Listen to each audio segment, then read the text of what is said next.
Bom, vamos lá. Primeiro, sempre fazer aquele disclaimer, né?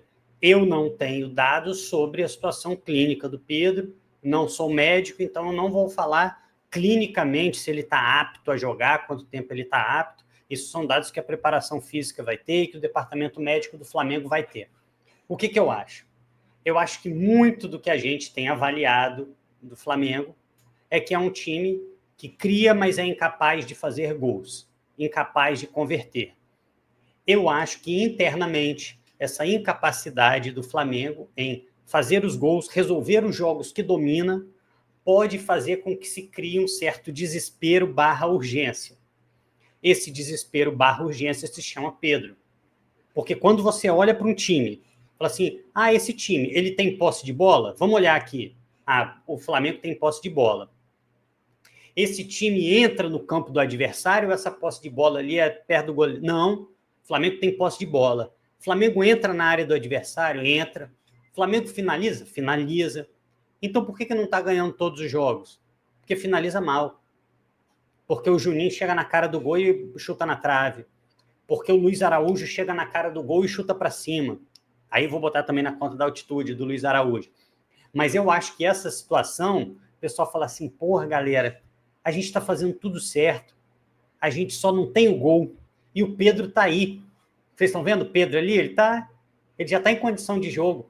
Vamos colocar o Pedro logo 90 minutos, vamos ver. Então, eu acho que a gente tem que ter prudência, até porque esse tipo de lesão do Pedro, né, o jogador às vezes fica quase um ano fora, Pedro fica uns 7, 8 meses, o jogador volta muitas vezes e tem lesões musculares. Não é simples voltar de muito tempo de futebol parado. Então, para mim, tá? A minha preocupação é que a falta de gols do Flamengo, é que a incapacidade do Flamengo de não ter aprendido a jogar sem o Pedro acelere as coisas. E isso eu tenho, sim, muita preocupação. Eu acho que talvez já tenha acontecido.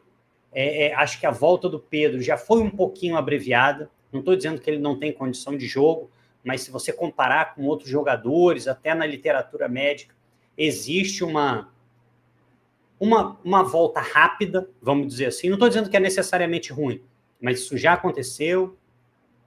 Aí o Pedro entrou contra o Córdoba, meio no desespero para tentar fazer um gol. Eu acho que o Pedro tem que ser colocado bem gradativamente, do jeito que está sendo feito. Começou, jogou 25 minutos, 20 minutos. Agora ele já está jogando meia hora. Eu acho que, assim, um tempo para o Pedro, eu acho que está de bom tamanho.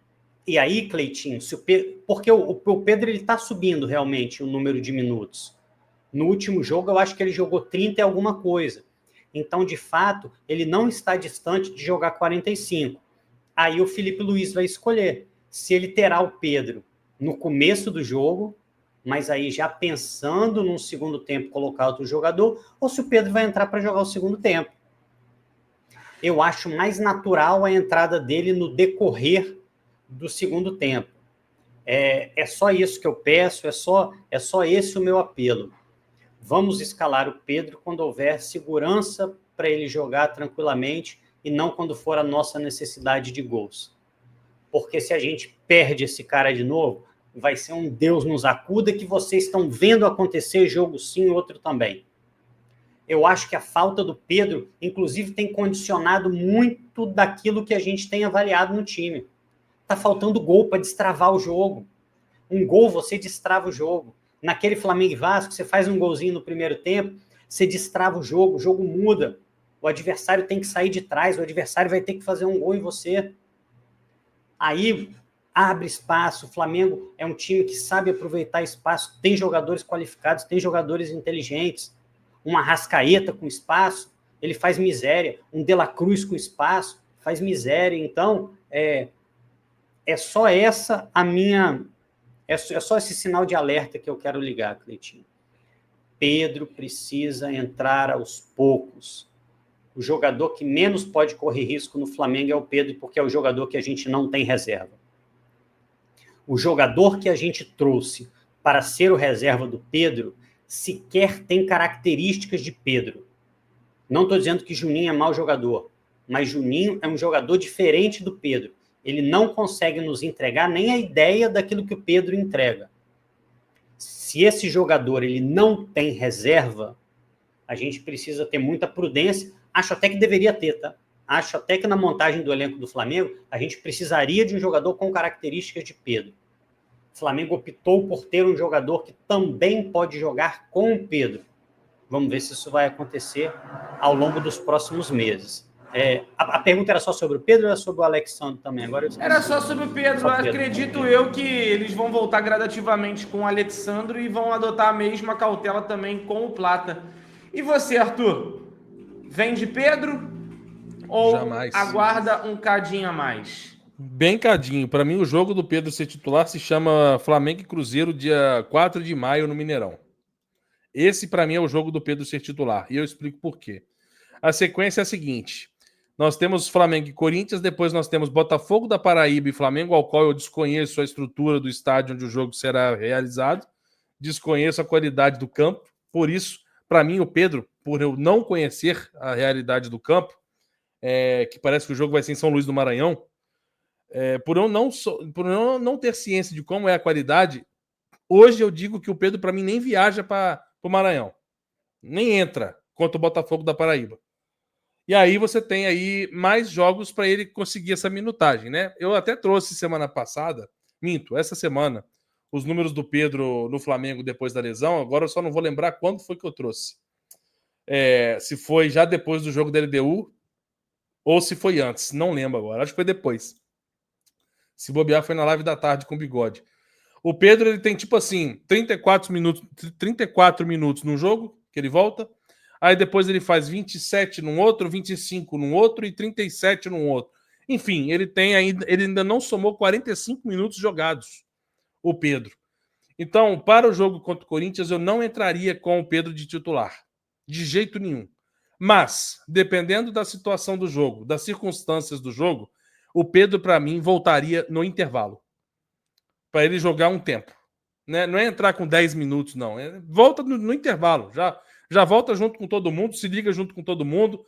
Né? Eu não quero o Pedro também pegando o jogo já em andamento, não. Vamos pegar todo mundo na mesma temperatura. Então, o Pedro, para mim, ele trabalharia 45 minutos contra o Corinthians, repousaria contra o Botafogo da Paraíba para fazer mais treinamentos, avaliações, etc.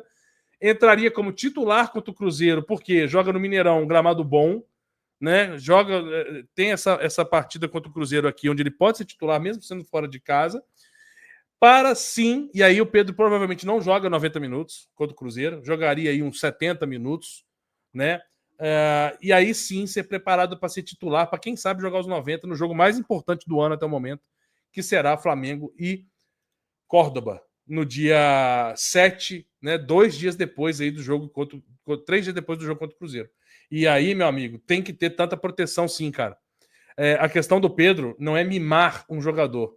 A questão do Pedro é você cuidar de um cara que é absurdamente fora de série pro nível do futebol brasileiro. O Pedro é o melhor atacante do futebol brasileiro. O Pedro é o melhor camisa 9 do futebol brasileiro na atualidade. E eu não tô botando só no futebol brasileiro aqui onde a gente tá jogando, não. Para mim, o Pedro é titular da seleção brasileira. Eu não sei outro camisa 9 melhor que o Pedro para ser titular da seleção brasileira. E um cara desse se chama joia, uma pedra preciosa. Se você, cagar para ele, não, bota o Pedro para ser titular contra o Corinthians, dane-se. E aí só joga se machucar ou se botar a língua para fora e tal. Numa dessa, irmão, tu vai estourar o cara. E aí você perde um reforço foda. Então, a gente já tem que dar graças a Deus que ele voltou, né? Até um pouco antes do esperado. E cuidar muito bem dele. Por quê? Porque o Rafa foi perfeito. Um cara que volta de uma lesão grave, a chance dele se lesionar, não igual ou maior, mas qualquer tipo de lesão, ela é muito maior, ela existe. Então você precisa cuidar bem dele. E o Pedro já entrou em várias partidas aí, né? 4 ou 5 partidas, agora não lembro. E entrou bem, né? Entrou, deu pique, não machucou. Teve até um pique que ele deu num outro jogo aí, não sei se foi contra ele deu agora, mas ele deu um pique, sei lá, de 5 metros correndo com a bola. Eu falei, para, Pedro, pelo amor de Deus. Foi contra ele deu. Que ele puxou um contra-ataque correndo. Eu falei, para e toca a bola, entendeu? Toca a bola e vai andando, de esteira, até o ritmo de esteirinha, até a área. Pelo amor de Deus, tem que tomar cuidado, é uma pedra preciosa. Diferente, por exemplo, de quando você pega uma lesão do Michael, por exemplo, todo respeito. Michael, lesionou. voltou de lesão. Se a bola for pro Michel, o que eu vou falar, mano? Vou falar, vai pra dentro, vai pra cima. Foda-se. Entendeu? É diferente. O Pedro não, o Pedro é diferente. O Pedro é uma pedra preciosíssima. E eu quero ele pronto em junho. Por isso que eu não tô desesperado, não. Mundial. Safadinha. É pra ele, é pra lá que eu quero o Pedro. Só que apareceu uma necessidade, infelizmente, da gente precisar ganhar do Córdoba, que ganhou da gente em casa, e a gente precisa ganhar deles fora. Então eu preciso do Pedro lá. Infelizmente.